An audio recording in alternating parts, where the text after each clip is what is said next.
बिस्मिल्लाहिर्रहमानिर्रहीम, अस्सलाम वालेकुम।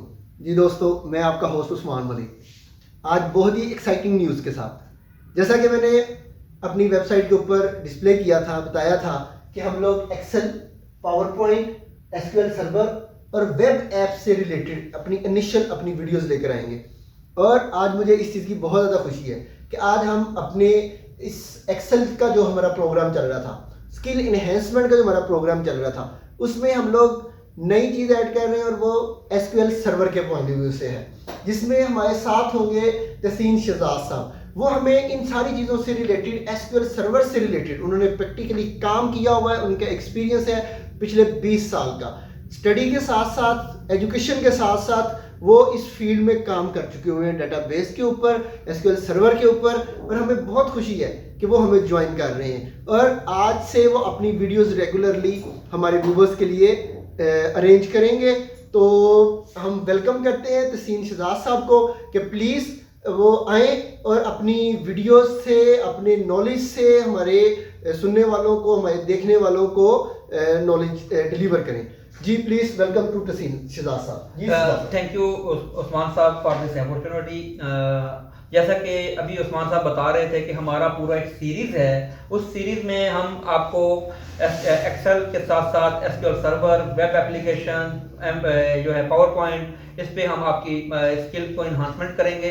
तो शुरू करते हैं अपना आज का पहला लेक्चर एसक्यूएल का, और होपफुली आप इंशाल्लाह इसको ज़रूर इसे लर्न करेंगे और जो है इससे आप नई नई चीज़ें सीखेंगे। तो शुरू करते हैं जी। सबसे हमारा जो जैसे अभी बता रहे थे कि हमारा टॉपिक ही जो है एसक्यूएल सर्वर है, और एसक्यूएल सर्वर जो है वो स्टैंड फॉर है structure query language. Structure query language जो होती है ये बिल्कुल ही इंग्लिश की तरह की होती है। इसका लैंग्वेज का, इसको स्टैंडर्ड क्वेरी लैंग्वेज भी कहते हैं। तो ये जो स्ट्रक्चर क्वेरी लैंग्वेज है, इसका जितना भी सिंटैक्स लिखा जाता है, जिस तरह हम इंग्लिश लिखते हैं इसी तरह ही इसको लिख रहे होते हैं। इसमें कोई ज़्यादा मुश्किल इसका सिंटैक्स नहीं होता है। तो लेकिन इससे पहले स्ट्रक्चर क्वेरी लैंग्वेज को शुरू करने से पहले मैं आपसे कुछ बेसिक चीज़ें, क्योंकि हमारे साथ बिगिनर भी हैं, मीडियम लेवल के भी हमारे व्यूअर हैं और इसके अलावा एडवांस लेवल के भी व्यूअर हैं, तो हम थोड़ी सी चीज़ें जो बिगिनर लेवल की हैं उनको भी टच करेंगे। सबसे पहले जो है मैं आपको डाटा की तरफ लेके चलूंगा।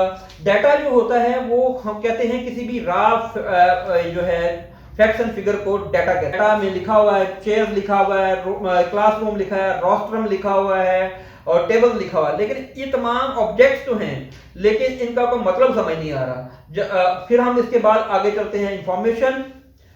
इंफॉर्मेशन जो होती है अरेंज्ड फॉर्म ऑफ डाटा को हम इंफॉर्मेशन कहते हैं। देखिए, जैसे मैंने आपको बताया था कि हमने डाटा में चेयर को देखा, उसमें हमने टेबल को देखा, उसमें हमने रोस्ट्रम को देखा, क्लासरूम को देखा, लेकिन इनकी कुछ समझ नहीं आ रही थी। लेकिन अगर हम इसको अरेंज करते हैं कि जैसे ही मेरी एग्जांपल में भी लिखा कि आ क्लासरूम है 50 चेयर्स, 2 टेबल्स, 1 रोस्ट्रम, तो ये जो है हमारी इंफॉर्मेशन बन जाती है कि ये इस क्लासरूम में जो है 50 चेयर्स हैं, 2 टेबल्स हैं, 1 ब्लैक बोर्ड है और 1 रोस्ट्रम है। तो ये हम जब रॉ फैक्ट्स एंड फिगर्स को अरेंज करते हैं तो जो होता है हमारा रॉ फैक्ट्स एंड फिगर जो होती हैं उनको अरेंज करके हम इंफॉर्मेशन बना देते हैं, और ये इंफॉर्मेशन जो होती है लीड करती है आपके जो है डेटाबेस की तरफ। अब हम देखते हैं कि डेटाबेस होता क्या है। डेटाबेस जो होता है वो आपका जो है एक database is a collection of information that are organized so that it can be easily accessed, managed और update। देखें, जब आप इंफॉर्मेशन को इकट्ठा कर लेते हैं, इंफॉर्मेशन को जो है किसी न किसी फॉर्म में रखते हैं, तो वो डेटाबेसेस जो होती हैं डाटा को की इंफॉर्मेशन को ऑर्गेनाइज वे में रखती हैं ताकि इनको मैनेज किया जा सके, इनको अपडेट किया जा सके, इनको जब जरूरत पड़े यहाँ से डाटा आप रिट्रीव कर सकें।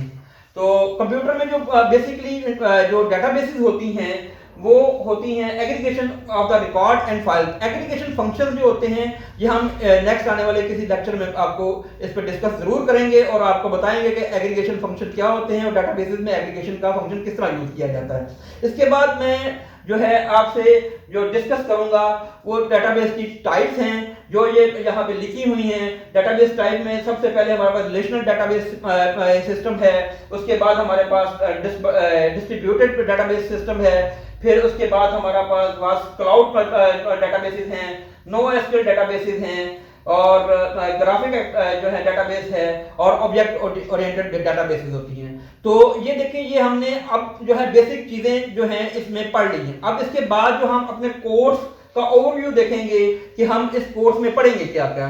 सबसे पहले तो हम एसक्यूएल का इंट्रोडक्शन देंगे आपको कि एसक्यूएल होता क्या है और यूज क्यों किया जाता है और इसका सिंटैक्स किस तरह लिखा जाता है।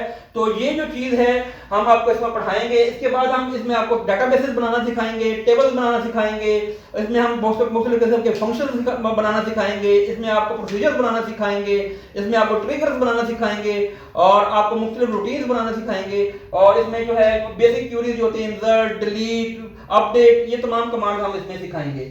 तो इसके बाद हम जो है ओवरव्यू के बाद जो है मैं आपको ये बताता हूं कि एसक्यूएल सर्वर जो है कौन कौन सी डेटाबेसेस यूज करती हैं। तो इसमें सबसे पहले जो है एसक्यूएल सर्वर इसको यूज करता है, उसके बाद ओरेकल यूज करता है, माई एसक्यूएल यूज करता है। माई एसक्यूएल का थोड़ा सा सिंटैक्स मुख्तलिफ होता है, लेकिन जो है वो भी इसको कर रहा होता है।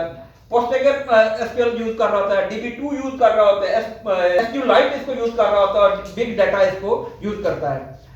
और इसके बाद हम ठीक है, देखें, किसी भी प्रोग्राम को लिखने के लिए कोई ना कोई उसका एडिटर होता है।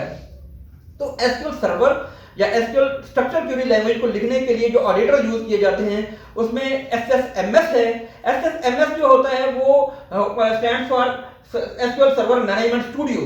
ये इसी पे हमने पूरे इस कोर्स में काम करना है और इसी को हमने सीखना है। इसकी इंस्टॉलेशन सीखेंगे, इसकी अपग्रेडेशन सीखेंगे, इसमें क्वेरीज को बनाना सीखेंगे, फंक्शन को बनाना सीखेंगे, और इसके बाद जो है दूसरा एसक्यूएल डेवलपर है। अगर आप एसक्यूएल डेवलपर के साथ काम करना चाहते हैं तो ये इसकी डेवलपमेंट जो होती है, जो आपके फॉर्म्स वगैरह होते हैं वो एसक्यूएल डेवलपर में भी यूज करते हैं, लेकिन ये एंटायरली डिफरेंट जो है पूरा एक सब्जेक्ट है। इसको अगर हम अगली नेक्स्ट किसी सीरीज में जरूर टच करेंगे। इसके बाद इसको टोड भी यूज करता है, लेकिन टोड जो होता है, टोड असल में जो है आपका ये ओरेकल के लिए ज्यादा यूज होता है। ओरेकल जो है वो अपने स्ट्रक्चर क्वेरी लैंग्वेज लिखने के लिए टोड को यूज करती है। एसक्यूएल का अपना जो है ओरेकल का अपना प्लेटफॉर्म भी है एसक्यूएल के लिए, लेकिन टोड इसका बहुत अच्छा प्लेटफॉर्म है। Thank you for watching me, और मेरी नेक्स्ट वीडियो देखने के लिए आप KINN786.com को विजिट करें और मेरे YouTube चैनल KIN786 को सब्सक्राइब करें और बेल के बटन को प्रेस करें। Thank you.